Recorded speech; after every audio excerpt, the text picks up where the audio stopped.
Hello guys and gals, me Mutahar, and who remembers Mighty Number 9, the game that was supposed to come out almost forever ago. Now this video is more so about Kickstarter, and I'm using this game as a major example.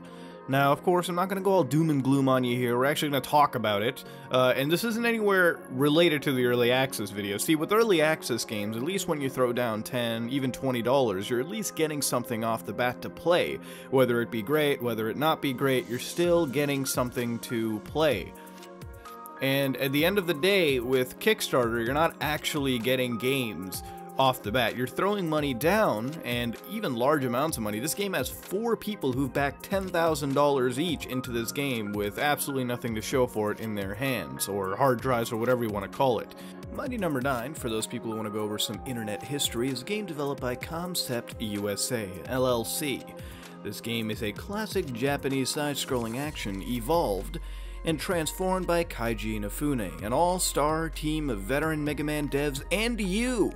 Yes, ladies and gentlemen, this has the original Mega Man creator behind it, and the game managed to get about $3.8 million on Kickstarter alone. And adding the money they got from PayPal, as they state, they've cleared $4 million. Ladies and gentlemen, no doubt that this game is quite popular. And at the end of the day, $4 million have been thrown down for a 3D Mega Man game to come out later on. Now this game was popularized back when Capcom was literally the scathing demon of the video game industry. Nobody really liked Capcom. Hell, I made a lot of videos against Capcom, I believe, at the time.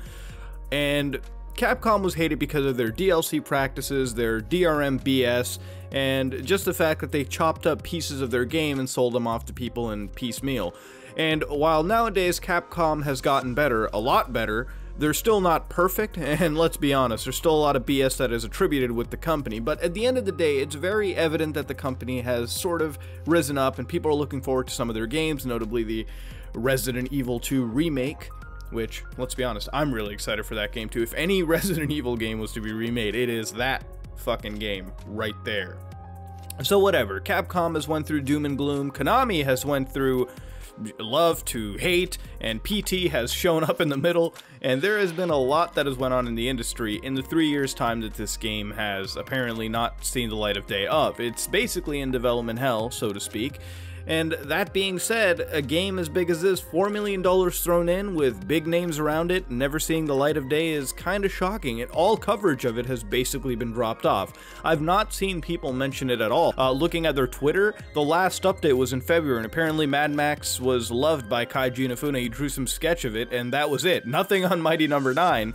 Hell, even going to the Kickstarter page itself, all I managed to find was a post from January about how the game couldn't come out due to online issues. And this is where it sounds really weird to me. See, the online in Mighty Number 9 is very similar to, say, the online in Metal Gear Solid 5, The Phantom Pain, and Dark Souls. How the online works in, say, Metal Gear and Dark Souls is that it is something there to assist the single player, so to speak, but you don't actually ever need it. You could play through Metal Gear Solid 5 completely offline without any use of the FOB metagame, and it would play just fine. You can get 100% in-game completion, you can get all the trophies and all that.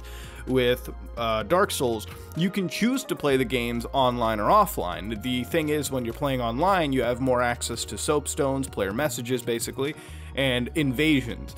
And I never actually played Bloodborne online. I didn't want to play it online. Every time it gave me the option, I played the game offline just because I felt a better experience from it. I didn't want to have other people come in and invade my character while I was playing the game. I mean, it's fucking bullshit enough at times. You don't want anybody coming in.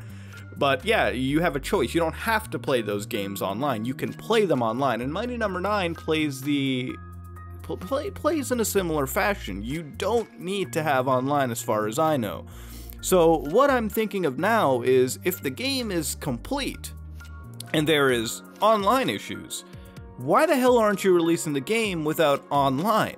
You can patch in online later, you don't need the online, and if anybody was to play the game offline even, then, you know, they can play it offline all they want. And I think most people didn't even care about the online functionality of Mighty Number 9 anyways. It's just not it's not a necessity to the core of the game itself. You know, if Metal Gear Solid 5 didn't come launched with the FOBs, I wouldn't care. I was still playing the game anyways. If Dark Souls 3 released and they said the online was going to come in, say, 3 weeks later, I would be fine. I know some people really do care about the online issues, but a grand majority, and in fact, it's not even that. The fact is, at the end of the day, the game runs without that functionality just fine. So why can't you release it? What is the actual fucking problem that is thrown out there? Which I don't get. I don't understand why that has to be the thing. That, like, why is it not there? The game runs on Unreal Engine 3. Already a lot of developers, these developers themselves, the professional developers, already should know how that engine friggin' works, because it's so industry used, widespread everywhere. A lot of developers use Unreal Engine, and I've used Unreal Engine. It's not typically difficult to work with, and if you're making a side-scroller 3D game, I'm sorry, but if game development's your job, it shouldn't take you 3 years to make a Mega Man clone. People, one-person teams can sit down and make games such as Axiom Verge, which are absolutely brilliant to play. Sure, you know, some people say they're not as great as Super Metroid, but at the end of the day, it's made by one person, and that's amazing in of itself. And to see a game like this with such industry-recognized names behind it, with $4 fucking million thrown at it, it's shocking. I mean, that's a sizable fraction of The Witcher 3's actual budget, and that game saw the light of day just fine. And that game, believe it or not, there's a lot going on in that game at the end of the day, the point being is this game has had such a mighty support of Kickstarter. This is a game that sort of popularized that Kickstarter trend, to be brutally honest with you. And if they can't match up to it, what's that saying for the rest of the whole Kickstarter dilemma out there too? And I'm not going to tell you that Kickstarter is completely pointless. A lot of game developers rely on Kickstarter to make their dreams a reality. A lot of people rely on it to get funding, some form of funding, supplementary funding even.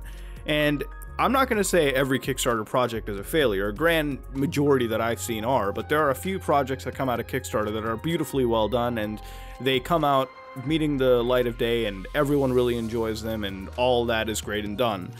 But a grand majority of them end up failing like this, and for the people that pledge money, they don't get the same amount of updates. They don't get the same amount of support that, say, a fucking investor might get into this project too. People, about 7,200 people I'm looking at have pledged $60 to this game. They've pledged the actual in-game price, the MSRP value, and they don't have anything to show for it. There's people that have pledged way more than $60. There's people that, I'm looking at fucking people that have pledged $250, and they haven't gotten fuck all. So what's happening to Mighty Number 9? You know, it's gone through almost, I can say, 1 million different graphical changes, and in all honesty, it's just in a development hell. And the fact is, nobody is making a video about it anywhere, which is really shocking, because $4 million have been taken by gamers everywhere, and nobody is honestly being held accountable. To be honest, if this is something sinister, I really don't have any support or, you know, care for Concept. Because if that's what's happening, then that's a lot of bullshit. I just hope that this game sees the light of day. I may not be a huge Mega Man person. I'm not even big into this game myself. I would like to play it, but then again, not everything is about me, not everything is about you. This is something that's happening to a lot of gamers, and there is no accountability being held. They're saying that the release date could be spring, but fuck whenever that happens, right? Who knows? I mean, spring is already here, and you know, sooner or later fall will come, and this game has not seen anything. Hey, this could come out tomorrow after this video is being posted, and at that point, congratulations.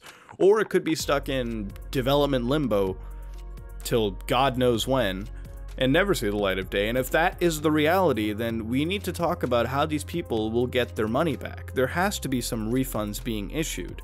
Because let's be honest, money that is thrown into projects like these, if you're not seeing any update in months' time, which, let's be honest, if you were an investor, you'd be getting updates, if you wanted, bi-fucking weekly.